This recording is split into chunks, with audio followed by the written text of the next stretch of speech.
Hello viewers, আসসালামু আলাইকুম। Welcome back to Mahira's mamma YouTube channel এবং ফেসবুক পেজ থেকে।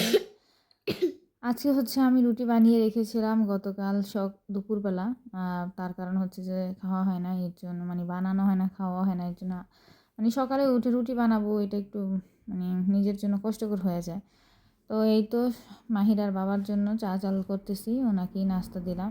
আর মাহিরা তো অনেক লেট করে উঠছে, ওর নাস্তা আর কি বলবো। ও একটা রুটি খেতে খেতেই ওর জীবন বের হয়ে যায়। তো যাই হোক, এখানে রং চা জাল করতেছি লং দিয়ে আর এলাচ দিয়ে। তো এটা আমরা দুজনে খাবো এই আর কি সকালের নাস্তার জন্য। তো যে যেখান থেকে দেখছেন সবাইকে অনেক ধন্যবাদ। আমার অনেক নতুন ফলোয়ার আছেন, অনেক সাবস্ক্রাইবার আছেন, সবাইকে অনেক ধন্যবাদ। আর যে আসলে আমি নিয়মিত ভিডিও দেওয়ার চেষ্টা করি আসলে আমার ভালো লাগা থেকে।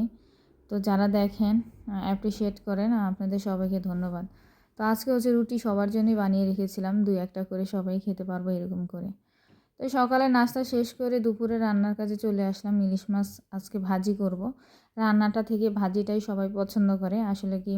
আর ইলিশ মাছটা মাশাআল্লাহ অনেক ভালো ছিল, একদম তেল তেলে ছিল। আমি একটু পিসগুলো মোটা করে কেটেছি, কারণ ভাজা মাছ তো, এই আর কি। তো শুধু ইলিশ মাছ ভাজা খেলে তো হবে না, এটার সাথে আর কী করবো ভাবতেছি। আর এখানে মাছটা ম্যারিনেট করে রাখবো একটু লবণ আর হলুদের গুঁড়া দিয়ে। কিছুক্ষণ আগে ম্যারিনেট করে রাখলে মাছটা যখন ভাজা হয় দেখবেন যে মাছটার ভিতরে একদম লবণ যায়। ইলিশ মাছ কিন্তু সাথে সাথে মেখে সাথে সাথে ভাজলে ওটার ভিতরে লবণটা যায় না, আর ভালো লাগে না খেতে।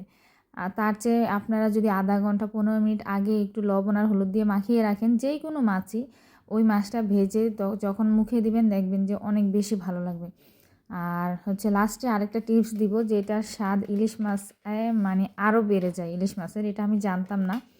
আমার চাচি, ছোট চাচি আসলে উনি তো আমাদের বাসায় বেশি আসে।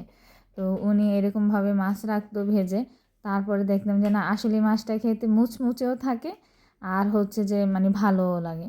তো যাই হোক, মাহিরার বাবা অনেক দিন ধরেই বলতেছিল যে করলা ভাজি খায় না। তো আসলে ফ্রেশ করলাটার দাম অনেক বেশি হয়ে যায়, আর যে এখন পাওয়াও যাচ্ছে না ফ্রেশ করলাটা।